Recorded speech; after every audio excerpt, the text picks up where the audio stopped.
Maggie Lamotte, on parle de rien de recyclable, sinon que la nature l'est toujours. De reines chez les abeilles, on est dans le monde des abeilles, et donc dans l'apiculture. Et tu fais des reines, tu produis des reines, parce qu'on n'en a pas assez.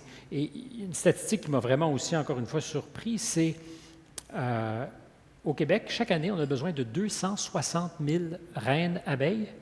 On est en carence, en fait, de 260 000 reines abeilles. Ça, c'est au Canada. Au Canada, d'accord. Au Canada, il manque, on importe à peu près, effectivement, 260 000 reines parce que dans les ruches, l'optimal, c'est de la remplacer à peu près aux 2 ans.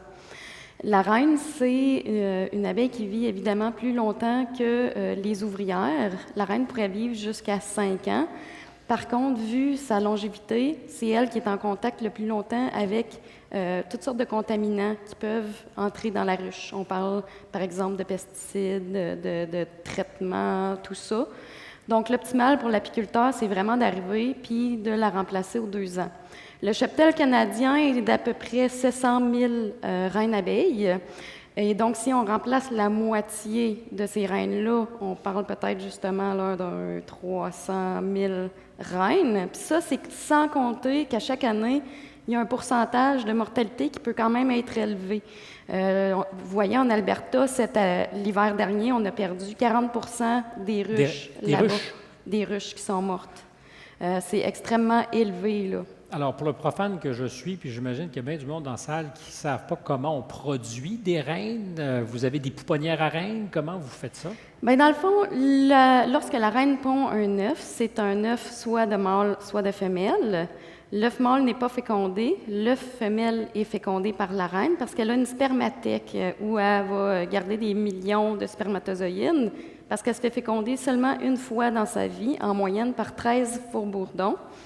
De là, cet œuf-là, tout dépendant de comment les ouvrières vont les nourrir, soit qu'elle va devenir une ouvrière ou elle va devenir une reine. L'ouvrière va être nourrie au miel ou au pollen, tandis que la reine, elle, va être nourrie à la gelée royale pendant tout son stade larvaire.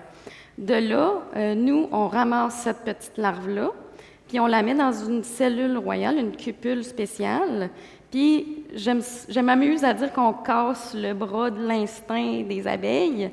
On la place, cette cupule-là, dans la ruche pour que les abeilles pensent que c'est justement une reine qui doivent élever à partir de cette larve-là qu'on leur a fournie. Donc, vous jouez un peu avec la nature. Et voilà, parce que l'abeille est domestique.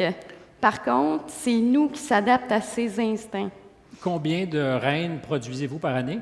Cette année, on avait comme objectif d'en produire à peu près 4 000, puis je suis heureuse de vous annoncer qu'on a produit 4 500 reines vendues, donc on en a produit un peu plus que ça, parce qu'une partie du projet travaille actuellement. Dans le fond, au Rayon de miel, on vise à hiverner des reines à l'automne, dans le fond, à la fin août, pour les amener au printemps prochain, parce que là, on a un énorme déficit au Canada vu nos températures là, froides.